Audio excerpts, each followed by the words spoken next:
Que ha generado bastante repercusión es el caso de María del Carmen Carvalho, ella del municipio de Clisa, quien en el año 2016 fue atacada, golpeada, violada y asesinada a manos de una pandilla.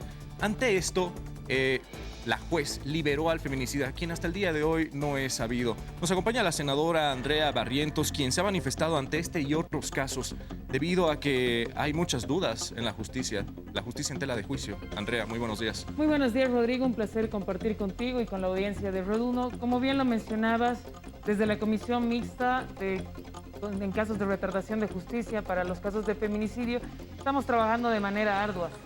Justamente yo veía el reportaje que ustedes tenían hace un par de semanas respecto al caso de María del Carmen. Decidimos intervenir de manera inmediata. Nos sorprenden un par de cosas. Primero, las medidas.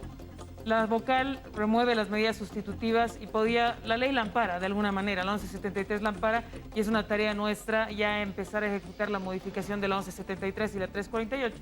Sin embargo, lo complejo de este caso es que existen fallas dentro del procedimiento que ha tenido la vocal. Eso, por supuesto, lo tiene que evaluar nuestro equipo de auditores dentro de la Comisión Mixta. Va a auditar a la vocal el Consejo de la Magistratura, también la vamos a auditar nosotros vamos a auditar el procedimiento desde la Comisión Mixta. La familia ya ha presentado una denuncia. Justamente este es el hecho al que hemos acompañado nosotros el día viernes con la presidenta de la Comisión, Estefanía Morales. Estamos procurando que en casos de feminicidio no exista ningún tipo de color político. Lo que nos interesa es más bien que exista justicia. Estamos colaborando a la señora Pilar. Es una situación muy compleja, es un caso anecdótico, un caso que no tiene justicia hace 5 años, que es básicamente la norma, ¿no? Las víctimas van peregrinando, es la familia la que tiene que demostrar la culpabilidad. La 1173 lamentablemente no se adapta a la realidad de los casos de feminicidio. En absoluto. Y es muy complejo lo que se está viviendo en este momento, en esta otra pandemia, ¿no? Lo que tenemos que hacer para empezar es, por supuesto que hay muchas esperas en los casos de feminicidio, pero ya en estos casos que ya están avanzando, que están trancados de alguna manera, primero hay que sacar toda la mora procesal y hay que empezar a trabajar con jueces y fiscales con enfoque de género, y aquellos que sean reincidentes, por supuesto que nosotros no nos va a temblar la mano y no vamos a dudar un segundo en iniciarles los procesos penales correspondientes, sean jueces, vocales, fiscales, investigadores, quien sea que no esté colaborando de manera efectiva en el proceso y esté favoreciendo de alguna manera a los imputados, va a ser procesado como corresponde. Bueno, y en cuanto surgió el caso sobre el amedrentamiento a la mamá de María del Carmen, que presentamos el testimonio aquí en el Mañanero, fue la senadora Andrea Barrientos que se comunicó con nosotros para que la comisión intervenga de inmediato. Señora senadora, ahora se va a trabajar en las normativas, se va a trabajar en las leyes, porque hay muchas que quedan obsoletas ante la realidad que estamos atravesando. ¿Cuándo podríamos ver ya resultados? El proceso es largo. El proceso de la 348, no podemos hacer modificaciones cada año a las leyes. Exacto. Entonces tenemos que pensar en una modificación a largo plazo. Ya el Ministerio de Justicia está trabajando en la modificación de la 348 en coordinación con la Comisión Mixta y la Comisión de Derechos Humanos de Diputados. Entonces está avanzando en eso. Esperemos que hasta fin de año ya podamos tener una modificación aprobada de la 348. La modificación de la 1173 es más compleja, porque la 1173 es la abreviación del procedimiento penal. Entonces, en ese sentido va a ser mucho más complejo. La pena es que van pasando cosas injustas. Pasa esto que ha pasado con María del Carmen, está el caso de Zulma Vargas, que era parte del gabinete presidencial del expresidente Al cual también Evo Morales. están haciendo seguimiento. Justamente hemos empezado el seguimiento porque el caso de Zulma es enigmático. Zulma era parte del gabinete presidencial del expresidente Evo Morales, es asesinada, el imputado es un capitán del ejército, capitán Víctor, no recuerdo el apellido, pero el señor este es absuelto la anterior semana por el juzgado 1, si no me equivoco, de sentencia en Villa Tunari, ¿no? No se han tomado en cuenta muchos elementos, como el video donde se lo muestra él saliendo del agua y se enfoca directamente su cara, por ejemplo, ¿no? No se ha tomado en cuenta el informe que ha tenido el IDIF, entonces nosotros vamos a intervenir de manera inmediata. Mañana se va a leer la sentencia resolutiva, pero también tienen que saber los jueces en Villa Tunari que nosotros vamos a estar pendientes del caso y vamos a estar encima del caso ya solicitando auditoría, y vamos a estar acompañando a la familia también en el proceso de apelación, porque hay casos donde uno siempre va a tener la presunción de inocencia, y eso es totalmente válido, es parte fundamental del derecho. Pero cuando los operadores de justicia favorecen de manera directa a los imputados, ahí es donde nosotros tenemos que intervenir de manera inmediata para evitar que dentro de la justicia existan operadores corruptos, para evitar que existan jueces corruptos, fiscales corruptos y además investigadores que no están cooperando de manera adecuada a las víctimas, que al final es la víctima sobre la cual el Estado debe tener cautela y protección. Y qué bueno que esta comisión esté interviniendo para que sí haya más transparencia en la justicia. Señora senadora, usted como mujer y en estos meses en la Cámara de Senadores, ¿cómo ve el tema de los feminicidios? Ya vamos más de 40 en todo el país. A veces se piensa que ya es hasta un tema cultural y suena mal decirlo así, pero lamentablemente se está normalizando la violencia hacia la mujer. Creo que estaba normalizada hace muchísimo tiempo, ¿no? Estamos más bien tratando de cambiar la lógica y cómo se ve. Creo que es un ejercicio común y conjunto. Tenemos que tener políticas de prevención desde el Estado, pero también en la casa.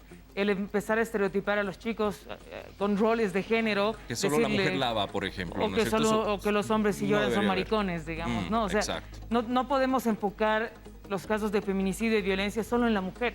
Es un problema social, es un problema que ataca a todos. Los hombres también son víctimas de violencia desde la formación inicial. Entonces, al romper nosotros estos estereotipos de género, avanzar en políticas de prevención, formar a los chicos con educación sexual, que es tan importante, vamos avanzando.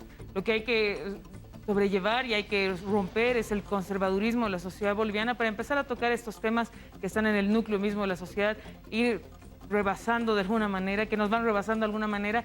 Nosotros tenemos que tener políticas claras de lucha contra la violencia, empezando por la prevención, fortaleciendo el enfoque de género en quienes operan en las primeras denuncias de casos de violencia. Son las primeras denuncias a las que no se escuchan, Rodrigo. Tú sabes, cuando una mujer ya va y denuncia a un golpeador, a una persona que ejerce violencia, en ese momento es cuando más alertas tenemos que estar. Porque eso es un posible feminicidio, ¿no? El feminicidio es el último pilar en la escala de violencia.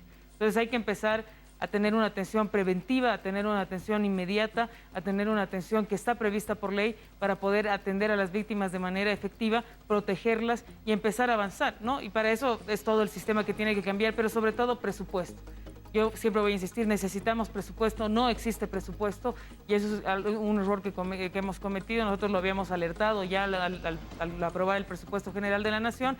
Esperemos que a este año, y es algo que recalcamos todos los días, todas las sesiones, se asigne presupuesto para la lucha contra la violencia de género. Bueno, y cómo el machismo además va afectando a nuestra sociedad. Y quiero hacer lectura precisamente al artículo 239, a la cesación de la detención preventiva. Numeral 3. Cuando su duración exceda de 12 meses sin que se haya dictado acusación o de 24 meses sin que se hubiera dictado sentencia, pero acá hay una excepción que dice que el artículo 239, en casos de feminicidio, esto no aplica. Entonces, ¿qué es lo que ha sucedido con los jueces? Esto es lo que nos ha llamado bastante la atención. Si bien ellos tratan de respaldarse jurídicamente como abogados que son... llama mucho la atención que incluso se vaya sentando jurisprudencia ante hechos de feminicidio, lo cual ha alertado a toda una sociedad. En el caso de María del Carmen es complejo porque han pasado más de 5 años, ¿no? Y es complejo porque primero que la familia no tiene los recursos para contratar un abogado y estar encima ejerciendo presión sobre el aparato judicial. Además que cuesta buscar justicia, ¿no? Es que es primero que es una montonera de plata. Segundo que no te coopera, la justicia no te coopera. La justicia está diseñada para jugarte en contra, para cansarte y que abandones los procesos. Entonces, 5 años después, la vocal remueve las medidas cautelares, le dicta detención domiciliaria, pero debería haberle dictado detención domiciliaria con custodia, por ejemplo, ¿no? Nosotros observamos eso, que no hay una detención domiciliaria con custodia, pero que además la fianza, está bien, es una fianza que se puede pagar, pero en este caso, cuando tienes una persona que tiene riesgo de fuga, cuando tienes una persona que además es altamente peligrosa, no solamente para la familia, sino para la sociedad, cuando se sabe que la familia está siendo amedrentada y amenazada por la pandilla, la decisión de la jueza a nosotros nos pone contra la pared, porque entendemos también la situación de los jueces y fiscales. No se trata aquí de ponerles una etiqueta de corruptos de ninguna manera, porque también entendemos su situación, pero lo que nos preocupa es cómo se ha llevado a cabo el procedimiento, por qué no se actuó de manera efectiva. Y bueno, la auditoría ya demostrará cuál es el caso, dónde se ha fallado específicamente y si procede desde la Asamblea Legislativa Plurinacional iniciarle un proceso a la vocal o no. De todas formas, el Consejo de la Magistratura también está haciendo el seguimiento. Por suerte hemos tenido la predisposición de los operadores de justicia para poder operar en este tipo de casos. Entonces, estamos trabajando de manera conjunta. Yo en eso tengo que ser bastante justa, ¿no? Hay un trabajo conjunto, existe voluntad política. Qué bueno. No voluntad económica, pero sí por lo menos voluntad política.